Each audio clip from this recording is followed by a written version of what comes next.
ಆಕಾಶದಲ್ಲಿ ಪ್ರೀತಿ ಸಿಗುತ್ತಾ? ಇಲ್ಲ, ಇವತ್ತು ವ್ಯಾಲೆಂಟೈನ್ಸ್ ಡೇ ಅಲ್ವಾ, ಅದಕ್ಕೆ ಪ್ರೀತಿಗೋಸ್ಕರ ಹುಡುಕ್ತಾ ಇದ್ದೆ. ಅದೆಲ್ಲ ಕಣೋ ಪ್ರೀತಿ ಅಂದ್ರೆ. ಇವತ್ ನಾವ್ ನಿಜವಾದ ಪ್ರೀತಿ ಬಗ್ಗೆ ತಿಳ್ಕೊಳಕ್ ಹೋಗೋಣ. ಬನ್ನಿ ಫ್ರೆಂಡ್ಸ್, ನಾವ್ ನಿಜವಾದ ಪ್ರೀತಿ ಬಗ್ಗೆ ತಿಳ್ಕೊಳಕ್ ಹೋಗೋಣ ಇವತ್ತು. ಇರು, ನಮ್ಮ ಅಪ್ಪ ಅಮ್ಮ ಯಾವತ್ತು ಅಂದವ್ರೆ ಆಚ್ ಕಡೆ ಹೋಗಕ್ ಮುಂಚೆ ಪ್ರೇಯರ್ ಮಾಡ್ಬಿಟ್ಟು ಹೋಗ್ಬೇಕು ಅಂತ. ಓ ಹೌದಲ್ವಾ? ಬನ್ನಿ ಫ್ರೆಂಡ್ಸ್, ನಾವ್ ಇವತ್ತು ಪ್ರೇಯರ್ ಮಾಡಿ ಸ್ಟಾರ್ಟ್ ಮಾಡೋಣ. ಮಕ್ಕಳೇ, ಎಲ್ಲರೂ ಕೈಗಳನ್ನು ಜೋಡಿಸಿ ಕಣ್ಗಳನ್ನು ಮುಚ್ಚಿ ಪ್ರಾರ್ಥಿಸೋಣ. ದೇವರೇ, ಈ ಸಮಯದಲ್ಲಿ ಪುದರೆ ಕೂಡಿ ಬಂದಿರುವಂಥ ಮಕ್ಕಳನ್ನು ಆಶ್ರಯಿಸು. ಈ ಸುಂದರವಾದ ಕ್ಷಣದಲ್ಲಿ ಎಲ್ಲರನ್ನು ಆಶ್ರಯಿಸು. ವ್ಯಾಲೆಂಟೈನ್ಸ್ ಪಾರ್ಟಿ ಕ್ಲಬ್ನಲ್ಲಿ ನಡೆಯುತ್ತಿರುವಂಥ ಈ ಸುಂದರವಾದ ಕಾರ್ಯಕ್ರಮವನ್ನು ಆಶೀರ್ವದಿಸು. ನಿಮ್ಮನ್ನು ಪುದರೆ ಎಷ್ಟೋ ಈ ಜನ ವಿಡಿಯೋಲ್ಲಿ ನೋಡ್ತಾ ಇರುವಾಗ ನಿಮ್ಮನ್ನು ತಿಳಿದುಕೊಳ್ಳುವಂತ ಸಹಾಯ ಮಾಡುತ್ತದೆ. ಯೇಸುವಿನ ನಾಮದಲ್ಲಿ ಪ್ರಾರ್ಥಿಸ್ತೇವೆ, ಆಮೆನ್. ಬ್ಯಾಟ್ ಐತೆ, ಬಾಲ್ ಐತೆ, ಶೂಸ್ ಕೂಡ ಐತೆ. ಲೋ ಏನು ಹುಡುಕ್ತಿದ್ಯಾ? ಅವಾಗ್ಲೇ ನೀನ್ ಅಂದಲ್ಲ ಪ್ರೀತಿ ನಮ್ಗೆ ಸಿಗತ್ತೆ ಅಂತ, ಅದಕ್ಕೆ ಇದ್ರೊಳಗಡೆ ಐತ ಅಂತ ಹುಡುಕ್ತಾ ಇದ್ದೆ. ಅಯ್ಯೋ, ನಿಜವಾದ ಪ್ರೀತಿಲೆಲ್ಲ ಸಿಗಲ್ಲ ಕಣ. ಮತ್ತೆ ಹಾಡಲ್ಲಿ ಸಿಗ್ಬೋದಾ? ಹಾ, ಹಾಡಲ್ಲಿ ಸಿಗ್ಬೋದು. ಬನ್ನಿ ಫ್ರೆಂಡ್ಸ್, ನಾವ್ ಹಾಡಲ್ಲಿ ಹೆಂಗ್ ಪ್ರೀತಿ ಸಿಗುತ್ತೆ ಅಂತ ನೋಡ್ಕೊ ಬರೋಣ.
One, two, three, four, five. 1 2 3 4 5. ಏನು ಮತ್ತೆ ಅದನ್ನೇ ಹೇಳ್ತಿದ್ಯಾ? ನನ್ಗೆ ಆ ಹಾಡು ತುಂಬಾ ಇಷ್ಟ ಆಯ್ತು, ಅದಕ್ಕೆ ಅದನ್ ಬಗ್ಗೆ ಹಾಡ್ತಾ ಇದ್ದೆ. ಆ ಸಾಂಗ್ ಅಲ್ಲಿ ಒಬ್ಬ ವ್ಯಕ್ತಿ ಬಗ್ಗೆ ಹೇಳಿದ್ದೆ, ನೆನ್ಪಿದ್ಯಾ?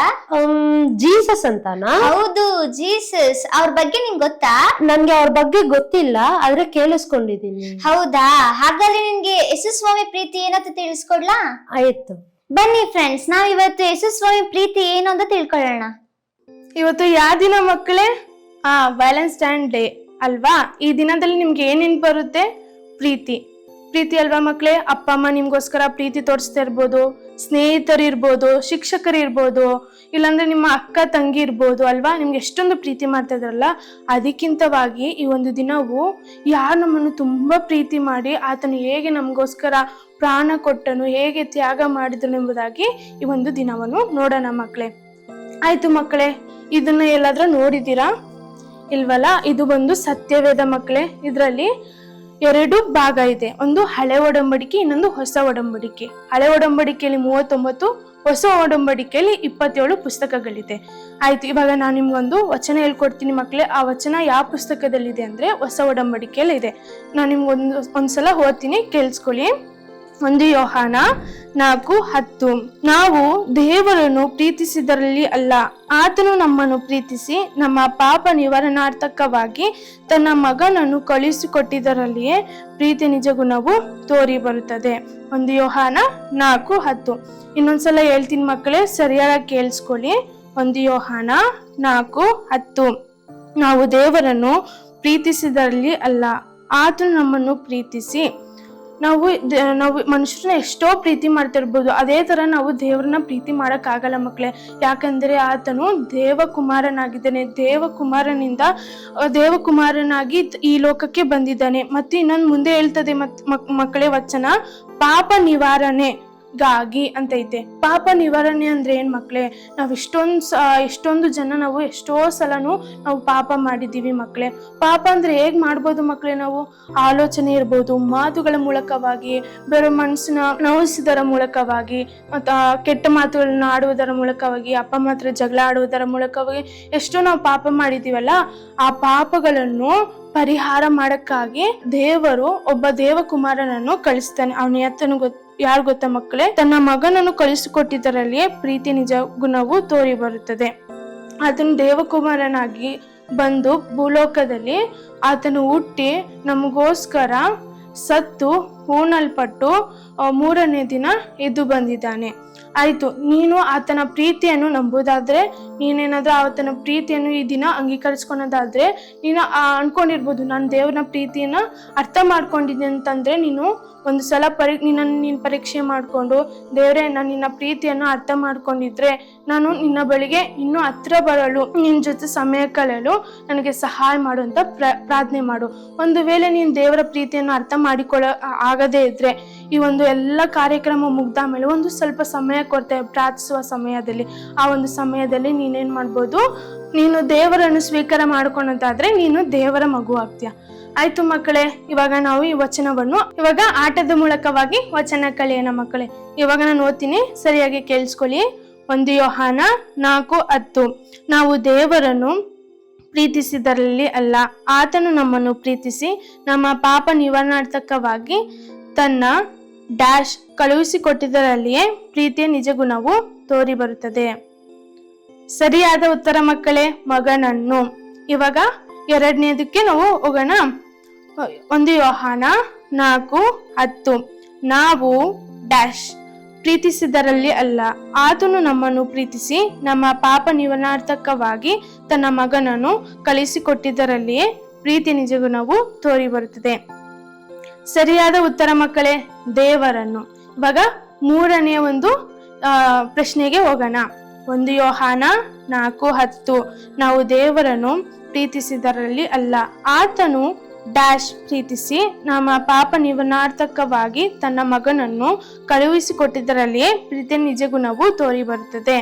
ಸರಿಯಾಗಿ ಹೇಳಿದ್ರಿ ಮಕ್ಕಳೇ ಎಲ್ಲಾ ಉತ್ತರಗಳನ್ನು. ಇವಾಗ ಲಾಸ್ಟ್ ನಾವು ಒಂದ್ಸಲ ಓದ್ಕೊಬಿಡೋಣ. 1 ಯೋಹಾನ 4:10. ನಾವು ದೇವರನ್ನು ಪ್ರೀತಿಸಿದರಲ್ಲಿ ಅಲ್ಲ, ಆತನು ನಮ್ಮನ್ನು ಪ್ರೀತಿಸಿ ನಮ್ಮ ಪಾಪ ನಿವಾರಣಾರ್ಥಕವಾಗಿ ತನ್ನ ಮಗನನ್ನು ಕಳುಹಿಸಿಕೊಟ್ಟಿದ್ದರಲ್ಲಿ ಪ್ರೀತಿ ನಿಜ ಗುಣವು ತೋರಿ ಬರುತ್ತದೆ. 1 ಯೋಹಾನ 4:10. ಮಕ್ಕಳೇ, ಎಲ್ಲ ವ್ಯಾಲೆಂಟೈನ್ಸ್ ಡೇ ಅಂತ ಹುಡುಗಿಗೆ ರೋಸ್ ಕೊಡ್ತಾರೆ, ಚಾಕ್ಲೇಟ್ ಕೊಡ್ತಾರೆ, ಆಮೇಲೆ ಬಲೂನ್ಸ್, ಈ ತರ ಬಲೂನ್ಸ್ ಎಲ್ಲ ಕೊಡ್ತಾರೆ. ಆದ್ರೆ ಅದೆಲ್ಲ ಶಾಶ್ವತವಾದ ಪ್ರೀತಿ ಅಲ್ಲ. ಯಾವತ್ತೋ ಒಂದಿನ ಮುರಿದೋಗುತ್ತೆ. ಈ ತರ ನೋಡಿ.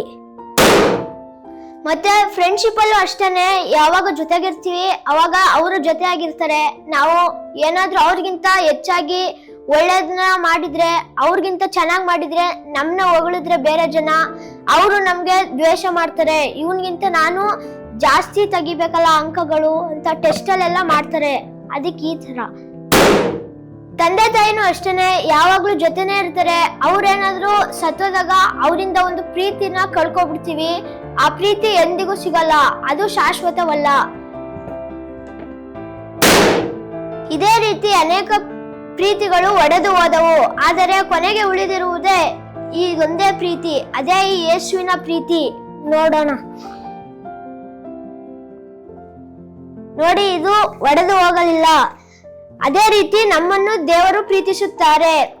ನೀವು ಹೇಗೆ ಇದ್ದರೂ ನಿಮ್ಮನ್ನು ಪ್ರೀತಿಸುತ್ತಾರೆ ದೇವರು. ನೀವು ಯೇಸುವನ್ನು ಕಂಡುಕೊಳ್ಳಿರಿ. ದೇವರು ನಿಮ್ಮನ್ನು ಎಂದಿಗೂ ದ್ವೇಷಿಸುವುದಿಲ್ಲ, ಯಾವಾಗಲೂ ನಿಮ್ಮನ್ನು ಪ್ರೀತಿಸುತ್ತಾರೆ. ಹಾಯ್ ಮಕ್ಕಳೇ, ಎಲ್ಲರೂ ಹೇಗಿದ್ದೀರಾ? ಚೆನ್ನಾಗಿದ್ದೀರಾ ಅನ್ಕೊತೀನಿ. ಇವಾಗ ಏನು ಗೊತ್ತಾ, ನಾನು ನಿಮ್ಗೊಂದು ತುಂಬ ಫುಲ್ ಇಂಟ್ರೆಸ್ಟಿಂಗ್ ಆಗಿರೋ ಒಂದು ಕತೆ ಹೇಳ್ತಿದ್ದೀನಿ. ಏನು ಕತೆ ಅಂದರೆ, ಒಂದೂರಲ್ಲಿ ಒಬ್ಬ ಶಾನ್ ಅಂತ ಇರ್ತಾನೆ. ಅವನು ಒಂದೂರಿಂದ ಇನ್ನೊಂದೂರಿಗೆ ಹೋಗ್ತಾನೆ. ಹೇಗೆ ಅಂದರೆ, ನೀವು ನಿಮ್ಮ ಅಜ್ಜಿ ಮನೆಯಿಂದ ನಿಮ್ಮ ಅಜ್ಜಿ ಮನೆಗೆ ಹೋಗೋ ಥರ ನೀವು ಸಮರ್ ಹಾಲಿಡೇಸ್ಗೆ ಹೋಗ್ತೀರಾ ಅಲ್ವಾ, ಅದೇ ಥರ ಶಾನ್ ಕೂಡ ಒಂದೂರಿಂದ ಇನ್ನೊಂದೂರಿಗೆ ಹೋಗ್ತಾನೆ. ಅಲ್ಲಿ ಅನ್ಕೋತಾನೆ ಅವನು, ಈ ಊರಲ್ಲಾದರೂ ನಮ್ಮ ಅಪ್ಪ ಮತ್ತು ನಮ್ಮಮ್ಮ ಜಗಳ ಆಡದೆ ಪ್ರೀತಿಯಿಂದ ಇರೋ ಥರ ಇರಲಿ ಅಂತ ಬೇಡ್ಕೋತಿರ್ತಾನೆ. ಆದರೆ ಅವ್ರ ಅಪ್ಪ ಅಮ್ಮ ಯಾವಾಗ್ಲೂ ಜಗಳನೇ ಆಡ್ತಿರ್ತಾರೆ. ಅವಾಗ ಅವನೇನು ಮಾಡ್ತಿರ್ತಾನೆ ಅಂದರೆ, ಅವ್ರ ಮನೆ ಹಿಂದೆಗಡೆ ಒಂದು ಪಾರ್ಕ್ ಇರುತ್ತೆ. ಆ ಪಾರ್ಕಲ್ಲಿ ಹೋಗಿ ಮಲ್ಕೊಂಡು ಆಕಾಶದಲ್ಲಿ ಬರ್ಡ್ಸು, ಕ್ಲೌಡು ಎಲ್ಲ ಓಡಾಡ್ತಿರೋ ಥರ ಫುಲ್ ಇಮ್ಯಾಜಿನ್ ಮಾಡ್ಕೋತಿರ್ತಾನೆ. ಹಂಗೇನೆ ಇನ್ನೊಂದೇನು ಇಮ್ಯಾಜಿನ್ ಮಾಡ್ಕೋತಾ ಇರ್ತಾನೆ ಅಂದರೆ, ಒಂದು ದೊಡ್ಡ ಸಮುದ್ರ ಇರುತ್ತೆ, ಅಲ್ಲೊಂದು ಶಿಪ್ ಇರುತ್ತೆ. ಶಿಪ್ ಹತ್ರ ಅವನು ಆಟಾಡ್ತಿರೋದು, ಅಲ್ಲೆಲ್ಲ ಹೋಗ್ತಿರೋದು, ಆ ಥರ ಎಲ್ಲ ನೋಡ್ಕೋತಾನೆ. ಅವಾಗ ಅವ್ನಿಗೊಂದು ಸೌಂಡ್ ಕೇಳುತ್ತೆ. ಏನು ಸೌಂಡು ಅಂತ ನೋಡಿದ್ರೆ, ಅವ್ರ ಅಪ್ಪ ಮತ್ತು ಅವ್ರ ಅಮ್ಮ ಮತ್ತೆ ಜಗಳ ಆಡ್ತಿರ್ತಾರೆ. ಅವ್ನು ಜಗಳ ಆಡ್ತಿರೋ ಕೇಳಿಸ್ಕೊಂಡಿದ್ದ ತಕ್ಷಣ ಅವನ ಇಮ್ಯಾಜಿನೇಷನಲ್ಲಿ ಬಂದಿದ್ದ ಪಾರ್ಕು, ಕ್ಲೌಡು ಎಲ್ಲನೂ ಒಂದೇ ಸಲ ಡಿಸ್ಟ್ರಾಯ್ ಆಗಿಬಿಡತ್ತೆ. ಆವಾಗ ಅವನು ಮತ್ತೆ ಜಗಳ ಶುರು ಮಾಡಿದ್ರಲ್ಲ ಅಂತ ಫುಲ್ ಬೇಜಾರಿಂದ ಮನೆಗೆ ಬರ್ತಾನೆ. ಆಮೇಲೆ ಮತ್ತೆ ಮಲ್ಕೊಂಡು ಮಾರನೇ ದಿನ ಎದ್ದಾಗ ಅವ್ರ ಅಮ್ಮ ಕೈ ಫುಲ್ಲು ದೊಡ್ಡ ದೊಡ್ಡ ಗ್ಲೌಸ್ ಎಲ್ಲ ಹಾಕ್ಕೊಂಡಿರ್ತಾರೆ. ಏನಕ್ಕೆ ನಮ್ಮಮ್ಮ ಗ್ಲೌಸ್ ಹಾಕ್ಕೊಂಡಿರ್ಬೋದು ಅಂತ ಅವ್ನು ಯೋಚನೆ ಮಾಡ್ತಿರ್ಬೇಕಾದ್ರೆ ಅವನು ಗೊತ್ತಾಗತ್ತೆ. ಏನು ಅಂತಂದರೆ, ನಿನ್ನೆ ಅಪ್ಪ ಮತ್ತು ಅಮ್ಮ ಜಗಳ ಆಡಿದ್ರು ಅಲ್ವಾ, ಅವಾಗ ಅಪ್ಪ ಅಮ್ಮಂಗೆ ಹೊಡೆದಿರ್ಬೇಕು ಅಂತ ತಿಳ್ಕೊತಾನೆ. ಅವಾಗ ಅವ್ರ ಅಮ್ಮ ಗ್ಲೌಸ್ ಎಲ್ಲ ಹಾಕ್ಕೊಂಡಿರೋದನ್ನ ನೋಡ್ತಾನೆ. ಆದರೆ ಅವ್ರ ಅಮ್ಮ ಎಲ್ಲ ಮುಚ್ಚಿಟ್ಕೋತಾರೆ. ಆದರೆ ಅವ್ರ ಅಮ್ಮನ ಕೆನ್ನೆ ಮೇಲೆ ಆಗಿರೋ ಗಾಯ ಮಾತ್ರ ಅವ್ರಿಗೆ ಮುಚ್ಚಿಟ್ಕೊಳಕ್ಕಾಗಲ್ಲ. ಅವಾಗ ಅವ್ನಿಗೆ ಗೊತ್ತಾಗುತ್ತೆ ಅಪ್ಪ ಮತ್ತು ಅಮ್ಮ ಮತ್ತೆ ಜಗಳ ಆಡಿದ್ದಾರೆ ಅಂತ. ಫುಲ್ಲು ಬೇಜಾರು ಮಾಡಿಕೊಂಡು ಸ್ಕೂಲಿಗೆ ಹೋಗ್ತಾನೆ. ಸ್ಕೂಲಿಂದ ಮತ್ತೆ ವಾಪಸ್ ಮನೆಗೆ ಬಂದಾಗ ಅವ್ನು ನೋಡ್ತಾನೆ, ಏನಿದು ನಮ್ಮ ಮನೆ ಇಷ್ಟೊಂದು ಸೈಲೆಂಟ್ ಆಗಿದೆಯಲ್ಲ, ನಾನು ನಮ್ಮ ಮನೆಗೆ ಬಂದಿದ್ದೀನ ಅಥವಾ ಪಕ್ಕದ ಮನೆಯವ್ರಿಗೆ ಬಂದುಬಿಟ್ಟಿದ್ದೀನ ಅಂತ ನೋಡ್ತಾನೆ. ಆವಾಗ ಅವರಮ್ಮ ಕಿಚನಿಂದ ಹೊರಗಡೆ ಬರೋದು ನೋಡಿ, ಅಯ್ಯೋ ಇದು ನಮ್ಮನೇನೆ, ನಾನು ನಮ್ಮನೆಗೆ ಬಂದಿದ್ದೀನಿ ಅಂತ ಅನ್ಕೋತಾನೆ. ಅವಾಗ ಅವನು ಒಳಗಡೆ ಹೋಗ್ತಾನೆ. ಆವಾಗ ಅವರಪ್ಪ ಮನೆ ಒಳಗಡೆ ಬಂದು ಡೈನಿಂಗ್ ಟೇಬಲ್ ಮೇಲೆ ಕೂತಿರ್ತಾರೆ. ಅವಾಗ ಶಾನ್ನ ಕರೀತಾರೆ.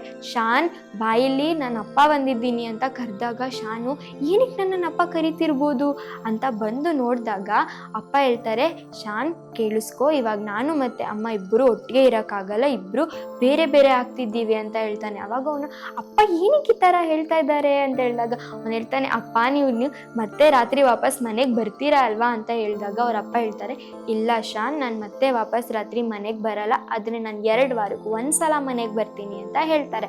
ಅವಾಗ ಅವನಂತಾನೆ, ಏನಕ್ಕೆ ಇರ್ಬೋದು ಅಂತ ಹೇಳಿದಾಗ ಅವರಪ್ಪ ಹೇಳ್ತಾರೆ, ನಾನು ಮತ್ತು ಅಮ್ಮ ಇಬ್ಬರೂ ಬೇರೆ ಬೇರೆ ಆಗ್ತಿದ್ದೀವಿ, ಇನ್ನು ಮುಂದೆ ಒಟ್ಟಿಗೆ ಇರೋಕ್ಕಾಗಲ್ಲ, ಆದರೆ ನಾನು 2 ವಾರಕ್ಕೆ ಒಂದ್ಸಲ ಬರ್ತೀನಲ್ಲ, ಅವಾಗ ನಾನು ನಿನ್ನನ್ನು ಐಸ್ ಕ್ರೀಮ್ ಪಾರ್ಲರಿಗೆ ಕರ್ಕೊಂಡು ಹೋಗ್ತೀನಿ, ಝೂ ಕರ್ಕೊಂಡು ಹೋಗ್ತೀನಿ, ಆಟ ಆಡ್ತೀವಿ ಅಂತೆಲ್ಲ ಹೇಳಿದಾಗ ಶಾನ್ ಹೇಳ್ತಾನೆ, ಅಪ್ಪ ಅಮ್ಮನ ಕೂಡ ಕರ್ಕೊಂಡು ಹೋಗೋಣ, ಅಮ್ಮಂಗೆ ಸ್ಟ್ರಾಬೆರಿ ಐಸ್ ಕ್ರೀಮ್ ಅಂದರೆ ತುಂಬ ಇಷ್ಟ ಅಂತ ಹೇಳ್ತಾನೆ. ಆವಾಗ ಅಪ್ಪ ಹೇಳ್ತಾರೆ, ಬೇಡ ಶಾನ್, ಅಮ್ಮನ ನಾನು ಕರ್ಕೊಂಡು ಹೋಗೋಕ್ಕಾಗಲ್ಲ, ಇದು ನಿನ್ಗೆ ಇವಾಗ ಅರ್ಥ ಆಗಲ್ಲ, ನೀನು ದೊಡ್ಡವನಾಗ್ತೀಯಲ್ಲ ಆವಾಗ ನಿನಗೆ ಗೊತ್ತಾಗತ್ತೆ ಅಂತ ಹೇಳಿದಾಗ ಶಾನ್ಗೆ ತುಂಬ ಬೇಜಾರಾಗತ್ತೆ. ಬೇಜಾರಾದಾಗ ಅವನೇನು ಮಾಡ್ತಾನೆ, ಅವ್ನು ಯಾವಾಗಲೂ ಒಂದು ಮನೆ ಹಿಂದೆಗಡೆ ಇರೋ ಒಂದು ಪಾರ್ಕಿಗೆ ಹೋಗ್ತಾ ಇರ್ತಾನಲ್ವಾ, ಅಲ್ಲಿ ಹೋಗಿ ಮತ್ತೆ ಕುತ್ಕೊಂಡಿರ್ತಾನೆ. ಆವಾಗ ಅವನು ಮತ್ತೆ ಸಡನ್ನಾಗಿ ಒಂದು ಸೌಂಡ್ ಕೇಳಿಸುತ್ತೆ, ಏನಿದು ಸೌಂಡು, ಕಾರ್ ಸೌಂಡ್ ಬರ್ತಿದೆಯಲ್ಲ ಅಂತ ನೋಡಿದಾಗ ಅವರಪ್ಪ ಕಾರಲ್ಲಿ ಕುತ್ಕೊಂಡು ಶಾನ್ಗೆ, ಬಾಯ್ ಶಾನ್, ನಾನು ಮತ್ತೆ ಬರ್ತೀನಿ ಅಂತ ಹೇಳಿ ಹೊಟ್ಟೋಗ್ತಾರೆ. ಆವಾಗ ಶಾನ್ಗೆ ತುಂಬ ಬೇಜಾರಾಗತ್ತೆ. ಹೀಗಿದ್ರು ಅಪ್ಪ 2 ವಾರಕ್ಕೆ ಒಂದ್ಸಲ ಬರ್ತಾರೆ ಅಲ್ವಾ, ಅಪ್ಪ ಬರೋಷ್ಟ್ರಲ್ಲಿ ನಾನು ಏನು ಮಾಡಬೇಕು ಅಂದರೆ, ನಿಜವಾದ ಪ್ರೀತಿ ಅಂದರೆ ಏನು ಅಂತ ನಾನು ಕಂಡುಹಿಡಿಬೇಕು, ನಾನು ತಿಳ್ಕೋಬೇಕು ಅಂತ ಕೇಳ್ತಿರ್ತಾನೆ. ಆವಾಗ ಅವನಿಗೆ ಒಂದು ಯೋಚನೆ ಬರುತ್ತೆ.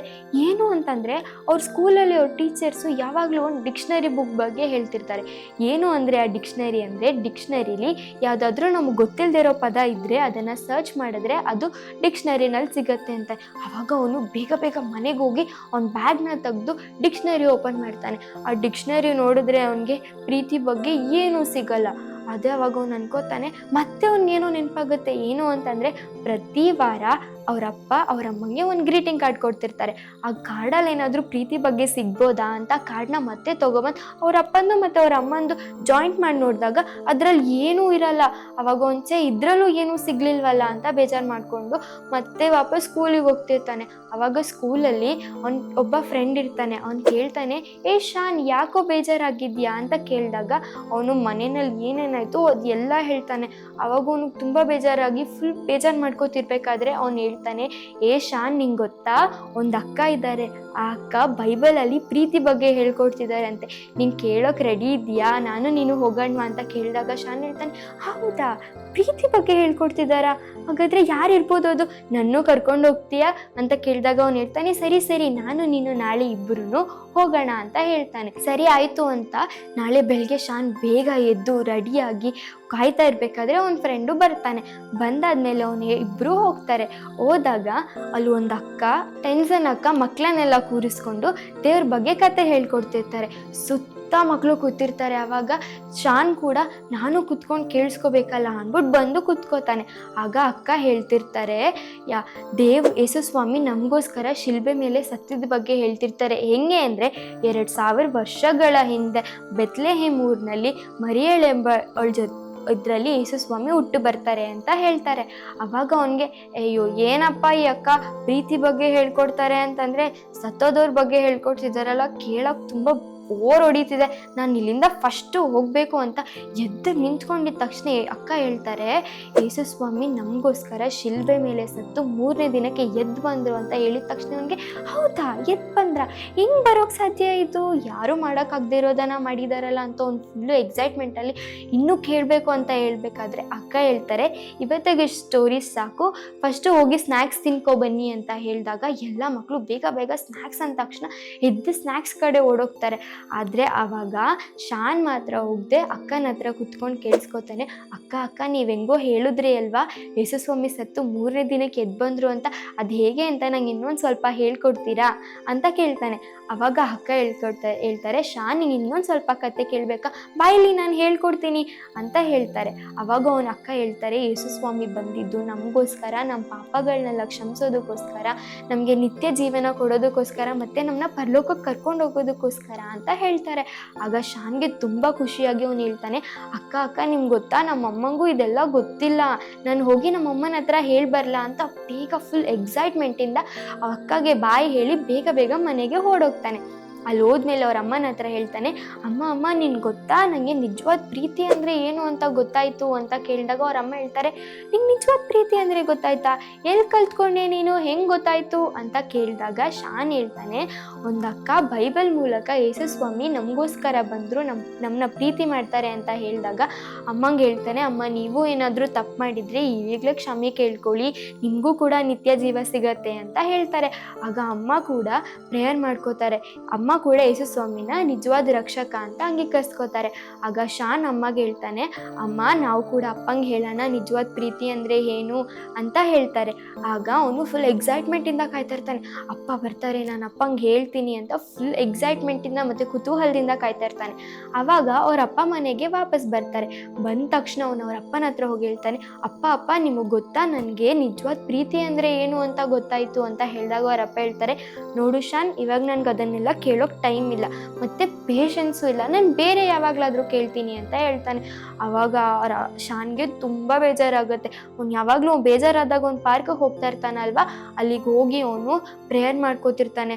ದೇವ್ರೆ ನಾನು ಅಪ್ಪ ಹತ್ರ ನಿಮ್ಮ ಬಗ್ಗೆ ಹೇಳಬೇಕು ಅಂತ ಬಂದರೆ ಅವ್ರು ಕೇಳಿಸ್ಕೋತಾನೆ ಇಲ್ಲ, ಅವರು ನಗಾಡ್ತಾರೆ ನಾನು ಹೇಳೋದಕ್ಕೆಲ್ಲ ಅಂತ ಹೇಳ್ಬಿಟ್ಟು ಪ್ರೇಯರ್ ಮಾಡ್ಕೋತಿರ್ಬೇಕಾದ್ರೆ ಏನಾಗತ್ತೆ ಅಂದರೆ ಆಕಾಶದಲ್ಲಿ 2 ಏರೋಪ್ಲೇನ್ ಹೋಗುತ್ತೆ. ಅದು ಹೆಂಗೆ ಹೋಗುತ್ತೆ ಅಂದರೆ ದೊಡ್ಡದಾಗಿ ಕ್ರಾಸ್ ಶೇಪಲ್ಲಿ ಹೋಗುತ್ತೆ.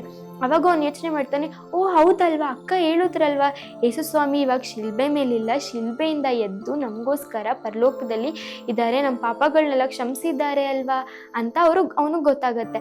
ಅವಾಗ ಅವನು ಯೇಸು ಸ್ವಾಮಿನ ನಿಜವಾದ ರಕ್ಷಕ ಅಂತ ಅಂಗೀಕರಿಸ್ಕೊತಾನೆ. ಹಾಗಾದರೆ ಶಾನ್ ನಿಜವಾದ ರಕ್ಷಕ ಅಂತ ಯೇಸು ಸ್ವಾಮಿನ ಅಂಗೀಕರಿಸ್ಕೊಂಡಾಗೆ ನೀವು ಕೂಡ ಅಂಗೀಕರಿಸ್ಕೋತೀರಾ? ಶಾನಿಗೆ ಸಿಕ್ಕಿರುವಂಥ ಗಿಫ್ಟ್ ಕೂಡ ನಿಮಗೂ ಬೇಕಾ? ಹಾಗಾದರೆ ಈಗಲೇ ಯೇಸು ಸ್ವಾಮಿನ ನಿಮ್ಮ ನಿಜವಾದ ರಕ್ಷಕ ಅಂತ ಅಂಗೀಕಾರ ಮಾಡ್ಕೊಳ್ಳಿ. ಆದರೆ ಕೊನೆಯದಾಗಿ ನಾವು ನೋಡಿದಾಗ ಹೇಗೆ ಆತನ ಜೀವಿತವೇ ಬದಲಾವಣೆ ಆಯಿತು. ಯೇಸು ಕ್ರಿಸ್ತನನ್ನು ಸ್ವಂತ ರಕ್ಷಕನಾಗಿ ಸ್ವೀಕಾರ ಮಾಡಿದ ಮೇಲೆ ಆತನ ಲೈಫೇ ಚೇಂಜ್ ಆಯಿತು. ಮಕ್ಕಳೇ, ಒಂದು ವೇಳೆ ನೀವು ಕೂಡ ಈ ದಿನ ಅನ್ಕೋಬೋದು, ನನಗೆ ಯಾರೂ ಇಲ್ಲ, ನನ್ನನ್ನು ಪ್ರೀತಿ ಮಾಡೋರು ಯಾರೂ ಇಲ್ಲ, ನಾನು ಒಬ್ಬಳೇ ಇದ್ದೀನಿ, ನಿಮಗೆ ಆ ರೀತಿ ಅನಿಸ್ಬೋದು. ಆದರೆ ನಿಮ್ಗೆ ಒಂದು ಒಳ್ಳೆಯ ಸುದ್ದಿ ಹೇಳ್ತೀನಿ. ನೀವು ಒಂದು ವೇಳೆ ಯೇಸು ಸ್ವಾಮಿನ ನಿಮ್ಮ ಹೃದಯದಲ್ಲಿ ನೀವು ಬರಮಾಡಿಕೊಂಡು ಸ್ವಂತ ರಕ್ಷಕನಾಗಿ ನೀವು ಅಂಗೀಕಾರ ಮಾಡಿದ್ರೆ ನಿಮ್ಮ ಲೈಫ್ ಕೂಡ ಹಾಗೆ ನಿಮ್ಮ ಲೈಫ್ ಚೇಂಜ್ ಆಗ್ಬೋದು. ನಾನು ಒಂದು ವಚನವನ್ನು ನಿಮಗೆ ಓದ್ತೇನೆ. ಸತ್ಯವೇದದಲ್ಲಿ ಯೋಹಾನ ಸುವಾರ್ತೆ 1ನೇ ಅಧ್ಯಾಯ 12ನೇ ವಚನ ನಾನು ನಿಮಗೆ ಓದಿ ತೋರಿಸ್ತೇನೆ. ಯಾರ್ಯಾರು ಆತನನ್ನು ಅಂಗೀಕರಿಸಿದರೋ, ಅಂದರೆ ಆತನ ಹೆಸರಿನಲ್ಲಿ ನಂಬಿಕೆ ಇಟ್ಟರೋ, ಅವರಿಗೆ ದೇವರ ಮಕ್ಕಳಾಗುವ ಅಧಿಕಾರ ಕೊಟ್ಟನು. ವಚನದಲ್ಲಿ ನಾವು ನೋಡ್ತೀವಿ, ಯಾರೇ ಆಗಿರಬಹುದು, ನೀನು ಒಂದು ವೇಳೆ ಬಡವನಾಗಿರ್ಬೋದು, ಶ್ರೀಮಂತನಾಗಿರ್ಬೋದು, ಯಾವುದೇ ಜಾತಿ, ಯಾವುದೇ ಧರ್ಮ, ಇದಕ್ಕೆ ಯಾರೇ ಆಗಿರ್ಬೋದು, ನೀನು ಒಂದು ವೇಳೆ ನಂಬಿದ್ರೆ ಯೇಸು ಸ್ವಾಮಿ ನನಗಾಗಿ ತನ್ನ ಪ್ರಾಣವನ್ನು ಕೊಟ್ಟನು, ಆತನು ಸತ್ತನು, 3ನೇ ದಿನ ಎದ್ದು ಬಂದನಂತ ಹೇಳಿ ನೀನು ಒಂದು ವೇಳೆ ನಂಬಿಕೆ ಇಟ್ಟರೆ ಇವತ್ತೇ ನೀನು ದೇವರ ಮಗು ಆಗ್ತೀಯ. ನೀನು ಸ್ವೀಕಾರ ಮಾಡ್ಲಿಕ್ಕೆ ಇಷ್ಟನಾ? ನೀನು ಏನ್ ಮಾಡ್ಬೇಕಂದ್ರೆ ಒಂದು ಸಣ್ಣವಾದ ಪ್ರೇಯರ್ ಮಾಡ್ಬೇಕು. ನೀನು ಪ್ರಾರ್ಥನೆ ಮಾಡಿ, ಓಕೆ, ಹೇಗೆ ಯೇಸು ಸ್ವಾಮಿ, ನಾನು ಪಾಪಿ, ನಾನು ಎಷ್ಟೋ ತಪ್ಪುಗಳನ್ನು ಮಾಡ್ತೀನಿ, ನಾನು ನಂಬ್ತೀನಿ ನೀನು ನನಗಾಗಿ ಶಿಲುಬೆ ಮೇಲೆ ಪ್ರಾಣ ಕೊಟ್ಟೆ, ರಕ್ತ ಸುರಿಸ್ತೀನಿ, ನೀನು ಸತ್ತು ಉಣಲ್ಪಟ್ಟು 3ನೇ ದಿನ ಎದ್ದು ಬಂದಿದ್ದೀಯ ಅಂತ ಹೇಳಿ ನಾನು ನಂಬ್ತೀನಿ ಅಂತ ಹೇಳಿ ನೀವು ಪ್ರಾರ್ಥನೆ ಮಾಡಿದಾಗ, ನನ್ನ ಹೃದಯದಲ್ಲಿ ಬಾ ಯೇಸು ಸ್ವಾಮಿ, ಇವತ್ತು ನಿನ್ನ ಮಗುವನ್ನಾಗಿ ಮಾಡು ಅಂತ ಹೇಳಿದ್ರೆ ನೀನು ದೇವರ ಮಗು ಆಗ್ತೀಯ. ಓಕೆ, ನಾನು ಪ್ರಾರ್ಥನೆ ಮಾಡ್ತೀನಿ, ನನ್ನ ಹಾಗೆ ನೀವು ಕೂಡ ಪ್ರಾರ್ಥನೆ ಮಾಡ್ಬೇಕು. ಓಕೆ, ನಮ್ಮ ಮೊಣಕಾಲು ಹಾಕಿ ಎಲ್ಲರೂ ಕೈ ಜೋಡಿಸಿ ಕಣ್ಮುಚ್ಚಿ ಪ್ರಾರ್ಥನೆ ಮಾಡೋಣ. ಪ್ರೀತಿಯುಳ್ಳ ಯೇಸು ಸ್ವಾಮಿ ದೇವರೇ, ನಾನು ನಂಬ್ತೀನಿ, ನಾನು ಪಾಪಿ ಆಗಿದ್ದೇನೆ, ನಾನು ಎಷ್ಟೋ ತಪ್ಪುಗಳನ್ನು ಮಾಡಿದ್ದೀನಿ, ಗೊತ್ತಿದ್ದು ಗೊತ್ತಿಲ್ಲದೆ ನಾನು ಎಷ್ಟೋ ತಪ್ಪುಗಳನ್ನು ಮಾಡಿದ್ದೀನಿ, ನನ್ನನ್ನು ಕ್ಷಮಿಸಿ. ನಾನು ನಂಬ್ತೇನೆ, ನನಗಾಗಿ ನೀನು ಶಿಲುಬೆ ಮೇಲೆ ನಿನ್ನ ಪ್ರಾಣವನ್ನು ಕೊಟ್ಟಿದ್ದೀಯಾ, ರಕ್ತವನ್ನು ಸುರಿಸಿದ್ದೀಯಾ, ನೀನು ಸತ್ತು ಊನಲ್ಪಟ್ಟು 3ನೇ ದಿನ ಎದ್ದು ಬಂದಿದ್ದೀಯ ಅಂತ ಹೇಳಿ ನಾನು ನಂಬ್ತೇನೆ. ಇವತ್ತು ನನ್ನ ಹೃದಯದಲ್ಲಿ ಬಾ ಯೇಸು ಸ್ವಾಮಿ, ನಿನ್ನ ಮಗನನ್ನಾಗಿ ನನ್ನನ್ನು ಮಾಡಿಕೊ, ಮಗಳನ್ನಾಗಿ ಇವತ್ತು ನನ್ನನ್ನು ಮಾಡು, ನನ್ನ ಜೀವಿತವನ್ನೇ ನೀನು ಬದಲಾಯಿಸು. ಆಮೇನ್. ಮಕ್ಕಳೇ, ಒಂದು ವೇಳೆ ಈ ಪ್ರಾರ್ಥನೆಯನ್ನು ಇವತ್ತು ಮಾಡಿದ್ರೆ ನೀವು ಯಾರ ಮಗು ಗೊತ್ತಾ? ದೇವರ ಮಗು ಆಗಿದ್ದೀರಾ. ಓಕೆ, ಇನ್ಮೇಲೆ ದೇವರು ನಿಮ್ಮ ಜೊತೆ ಯಾವಾಗ್ಲೂ ಇರ್ತಾರೆ. ಇನ್ನೊಂದು ವಾಗ್ದಾನ ದೇವರ ಸತ್ಯವೇದದಲ್ಲಿ ಕೊಟ್ಟಿದ್ದ, ನಾನು ಓದ್ ತೋರಿಸ್ಲಾ ನಿಮಗೆ. ಇಬ್ರಿಯ ಬರೆದ ಪತ್ರಿಕೆ, ಇಬ್ರಿಯ 13:5 ಮತ್ತು 6 ಈ ವಚನಗಳಲ್ಲಿ 2 ವಾಗ್ದಾನಗಳು ದೇವರು ನಿಮಗೆ ಕೊಡ್ತಾರೆ. ಅದೇನ್ ಹೇಳುತ್ತೆ? ನಾನು ನಿನ್ನನ್ನು ಎಂದಿಗೂ ಕೈ ಬಿಡುವುದಿಲ್ಲ. ಇನ್ನೊಂದು, ಕರ್ತನು ನನ್ನ ಸಹಾಯಕ. ನಿಮ್ಗೆ ಈಸಿಯಾಗಿ ನೆನಪಿನಲ್ಲಿ ಇಟ್ಕೊಳ್ಳೋದಕ್ಕೆ ನಾನು ತೋರಿಸ್ತೀನಿ. ಈ ರೀತಿಯಾಗಿ ಕೈ ತೋರಿಸಿ ನೋಡೋಣ. ನಾನು ನಿನ್ನನ್ನು ಎಂದಿಗೂ ಕೈ ಬಿಡುವುದಿಲ್ಲ. ನಾನು ಅಂದ್ರೆ ಯಾರು? ದೇವರು. ನಿನ್ನನ್ನು ಅಂದ್ರೆ ನಿನ್ನ ಹೆಸರನ್ನು ಹಾಕೋಬಹುದು. ಈಗ ನನ್ನ ಹೆಸರು ರೂಪಾ ಅಂತ ಹೇಳಿ, ಈಗ ನಾನು ಮಾಡಿ ತೋರಿಸ್ಲಾ? ದೇವರು ರೂಪಾಳನ್ನು ಎಂದಿಗೂ ಕೈ ಬಿಡುವುದಿಲ್ಲ. ಓಕೆ, 2ನೇದು ವಾಗ್ದಾನ, ಕರ್ತನು ನನ್ನ ಸಹಾಯಕನು. ಕರ್ತನು ಅಂತ ಹೇಳಿದ್ರೆ ದೇವರು, ದೇವರು ರೂಪಾಳ ಸಹಾಯಕನು. ಅದೇ ರೀತಿಯಲ್ಲಿ ನಿಮ್ಮ ಹೆಸರನ್ನು ಹಾಕಿ ನೀವು ಯಾವಾಗಲೂ ಇದನ್ನ ನಿಮ್ಮ ಮನಸ್ಸಿನಲ್ಲಿ ಇಟ್ಕೊಂಡ್ರೆ, ಕಷ್ಟ ಬಂದಾಗ, ನೋವು ಬಂದಾಗ, ಭಯ ಬಂದಾಗ ಈ ವಾಗ್ದಾನ ನಿಮ್ಮನ್ನ ಮುಂದೆ ನಡೆಸುತ್ತೆ. ಓಕೆ, ಅದು ಮಾತ್ರ ಅಲ್ಲ ಮಕ್ಕಳೇ, ಒಂದು ವೇಳೆ ನೀವೇನಾದರೂ ತಪ್ಪು ಮಾಡಿಬಿಟ್ರೆ, ನೀವು ಗೊತ್ತಿದ್ದು ಗೊತ್ತಿಲ್ಲದೆ ತಪ್ಪು ಮಾಡಿಬಿಟ್ರೆ ಯೇಸು ಸ್ವಾಮಿ ಬಿಟ್ಟು ಹೋಗ್ತಾರೆ ನಿಮ್ಮ ಹೃದಯದಿಂದ? ಇಲ್ಲ, ನಿಮ್ಮ ಜೊತೆ ಯಾವಾಗಲೂ ಇರ್ತಾರೆ. ಒಂದು ವೇಳೆ ತಪ್ಪು ಮಾಡಿದಾಗ ನೀವೊಂದು ಅರಿಕೆಯ ಪ್ರಾರ್ಥನೆಯನ್ನು ಮಾಡಬೇಕು. ನೋಡಿ, ವಾಕ್ಯದಲ್ಲಿ ನಾವು 1 ಯೋಹಾನ 1:9, ಓಕೆ, ನಾನು ನಿಮಗೆ ಓದಿ ತೋರಿಸ್ತೇನೆ. ಇಲ್ಲಿ ಹೇಳುತ್ತೆ, ನಮ್ಮ ಪಾಪಗಳನ್ನು ಒಪ್ಪಿಕೊಂಡು ಅರಿಕೆ ಮಾಡಿದರೆ ಆತನು ನಂಬಿಗಸ್ತನು ನೀತಿವಂತನೂ ಆಗಿರೋದ್ರಿಂದ ನಮ್ಮ ಪಾಪಗಳನ್ನು ಕ್ಷಮಿಸಿಬಿಟ್ಟು ಸಕಲ ಅನೀತಿಯನ್ನು ಪರಿಹರಿಸಿ ನಮ್ಮನ್ನು ಶುದ್ಧಿ ಮಾಡುವನು. ನೀವೇನ್ ಮಾಡ್ಬೇಕಂದ್ರೆ, ಏಸಪ್ಪ ನಾನು ತಪ್ಪು ಮಾಡಿದ್ದೇನೆ, ನನ್ನನ್ನು ಕ್ಷಮಿಸು. ಒಂದು ವೇಳೆ ನೀವು ಆ ರೀತಿಯ ಪ್ರಾರ್ಥನೆ ಮಾಡಿದ್ರೆ ನಿಮ್ಮ ಎಲ್ಲ ತಪ್ಪುಗಳು ಯೇಸು ಸ್ವಾಮಿ ಕ್ಷಮಿಸ್ತಾರೆ. ಬರೀ ಯೇಸು ಸ್ವಾಮಿನ ಸ್ವೀಕಾರ ಮಾಡೋದು ಮಾತ್ರ ಅಲ್ಲ, ನೀವು ಬೆಳಿಬೇಕಲ್ವಾ? ಬೆಳೆಯೋದಕ್ಕೆ ನಾನು ಒಂದು ನಿಮಗೆ ಈಸಿ ಆದ ರೀತಿಯಲ್ಲಿ ಒಂದು ಸ್ಟೆಪ್ಸ್ ಹೇಳ್ಕೊಡ್ತೀನಿ. ಓಕೆ, ಬೆಳೆಯೋದಕ್ಕೆ ಇಂಗ್ಲಿಷಲ್ಲಿ ಏನು ಹೇಳ್ತಾರೆ? ಗ್ರೋ ಅಲ್ವಾ? ಎಸ್. ಸೊ ಗ್ರೋಗೆ ಸ್ಪೆಲ್ಲಿಂಗ್ ಏನು ಹೇಳಿ? GROW. ಓಕೆ, ಜಿ ಅಂತ ಹೇಳಿದ್ರೆ ಗೋ. ಓಕೆ, ಹೋಗು. ಎಲ್ಲಿಗೆ ಹೋಗ್ಬೇಕು? ಸಭೆಗೆ ಹೋಗ್ಬೋದು, ಚರ್ಚಿಗೆ ಹೋಗ್ಬೋದು, ಇಲ್ಲಾಂದ್ರೆ ನಾವು ನಮ್ಮ ಮನೆಗಳಲ್ಲಿ ನಾವು ಶುಭ ಸಂದೇಶ ಕೂಟ ಅಂತ ಹೇಳ್ತೀವಿ, ಆ ಕೂಟಕ್ಕೆ ಹೋಗ್ಬೋದು. ಆನ್ಲೈನ್ ಅಲ್ಲಿ ನಮಗೆ ಗುಡ್ ನ್ಯೂಸ್ ಕ್ಲಬ್ ಅಂತ ಇದೆ, ನೀವು ಅದರಲ್ಲಿ ಕೂಡ ನೀವು ಭಾಗವಹಿಸ್ಬೋದು. ಅದರಿಂದ ನೀವು ದೇವರ ಬಗ್ಗೆ ಹೆಚ್ಚಾಗಿ ತಿಳ್ಕೊಳ್ಬೋದು. ಆರ್ ಅಂತ ಹೇಳಿದ್ರೆ ರೀಡ್. ಏನ್ ರೀಡ್ ಮಾಡು? ಏನು ಓದ್ಬೇಕು? ಸತ್ಯವೇದ ಓದ್ಬೇಕು. ನೋಡಿ, ಇದು ಸತ್ಯವೇದ. ಒಂದು ವೇಳೆ ನಿಮ್ಮ ಹತ್ರ ಇಲ್ಲ ಅಂತ ಹೇಳಿದ್ರೆ ನಮಗೆ ನೀವು ಸಂಪರ್ಕ ಮಾಡಬಹುದು, ನಾವು ನಿಮಗೆ ಸತ್ಯವೇದವನ್ನು ಕೊಡ್ತೀವಿ. ಪ್ರತಿದಿನ ನೀವು ನಿಮ್ಮ ವಯಸ್ಸು ಎಷ್ಟಿದೆಯೋ ಅಷ್ಟು ತಕ್ಕ ಹಾಗೆ ನೀವು ಪ್ರತಿದಿನ ವಾಕ್ಯವನ್ನು ಓದಿದಾಗ ನೀವು ಹೆಚ್ಚಾಗಿ ದೇವರನ್ನ ತಿಳ್ಕೊಬಹುದು. ಮತ್ತೆ ಓ ಅಂತ ಹೇಳಿದಾಗ ಒಬೆ ಅಂದ್ರೆ ವಿಧೇಯನಾಗು, ವಿಧೇಯಳಾಗು. ದೇವರ ವಾಕ್ಯದಲ್ಲಿ ಏನಿದೆಯೋ ಅದಕ್ಕೆ ನೀವು ವಿಧೇಯರಾಗಬೇಕು. ಮತ್ತೆ ಅಪ್ಪ ಅಮ್ಮಗೆ ಕೂಡ ನೀವು ವಿಧೇಯರಾಗಬೇಕು. ಕೊನೆಯದಾಗಿ ಡಬ್ಲ್ಯೂ ಅಂದ್ರೆ ಏನು? ವಿಟ್ನೆಸ್ ಅಂದ್ರೆ ಸಾಕ್ಷಿಯಾಗಿರ್ಬೇಕು. ಓಕೆ, ನೀವು ಯೇಸುಸ್ವಾಮಿ ಬಗ್ಗೆ ನಿಮ್ಮ ಫ್ರೆಂಡ್ಸ್ಗೆ ಹೇಳಬಹುದು. ಇಲ್ಲಂತ ಹೇಳಿದ್ರೆ ನೀವು ನಿಮ್ಮ ಜೀವನದಲ್ಲಿ ಒಂದು ಬದಲಾವಣೆ ನೀವು ಕಾಣಬಹುದು. ಮಕ್ಕಳೇ, ಈ ರೀತಿಯಾಗಿ ನೀವು ದಿನ ನೀವು ದೇವರಲ್ಲಿ ಬೆಳಿಬಹುದು, ನೀವು ದೇವರಿಗೆ ಹತ್ತಿರವಾಗಿ ನೀವು ಜೀವಿಸಬಹುದು. ಇವತ್ತು ನಾವು ಕೇಳಿದ ಸ್ಟೋರಿ ತುಂಬಾ ಚೆನ್ನಾಗಿತ್ತಲ್ವಾ? ನನ್ಗೆ ಕಣ್ಣಲ್ಲಿ ನೀರೇ ಬಂದ್ಬಿಡುತ್ತೆ. ಹೌದು, ಶಾನ್ ಜೀವಿತದಲ್ಲಿ ಯೇಸುಸ್ವಾಮಿ ಬಂದು ಎಷ್ಟು ಉಪಕಾರ ಮಾಡಿದಾರಲ್ವಾ? ನಾನು ತುಂಬಾ ದಿವಸದಿಂದ ಹುಡುಕ್ತಾ ಇದ್ದ ಪ್ರೀತಿ ನನಗ್ ಸಿಕ್ತು. ಫ್ರೆಂಡ್ಸ್, ನೀವು ಪ್ರೀತಿಗೋಸ್ಕರ ಹುಡುಕ್ತಾ ಇದ್ದೀರಾ ಅಂದ್ರೆ ಯೇಸು ಕ್ರಿಸ್ತನು ನಿಮಗೋಸ್ಕರ ಇದ್ದಾರೆ. ಅವರು ನಿಮ್ಮನ್ನ ಪ್ರೀತಿಸ್ತಾರೆ. ಓಕೆ ಫ್ರೆಂಡ್ಸ್, ನಾವು ಇವಾಗ ಎಲ್ಲರೂ ಬೈ ಹೇಳುವ ಸಮಯ ಬಂತು. ನಾವೆಲ್ಲ ಕೈ ಜೋಡಿಸಿ ಕಣ್ಮುಚ್ಚಿ ಪ್ರೇಯರ್ ಮಾಡೋಣ. ಪ್ರೀತಿಯುಳ್ಳ ದೇವರೇ, ಇದುವರೆಗೂ ಸಮಯನ್ನು ಕೊಟ್ಟಿದ್ದಕ್ಕಾಗಿ ಸ್ತೋತ್ರ ದೇವರೇ. ಈ ಒಂದು ಕಾರ್ಯಕ್ರಮವನ್ನು ವೀಕ್ಷಿಸ್ತಿರುವಂಥ ಎಲ್ಲ ಮಕ್ಕಳನ್ನು ನಿನ್ನ ಕರದಲ್ಲಿ ಒಪ್ಪಿಸ್ಕೊಡ್ತೀನಪ್ಪ.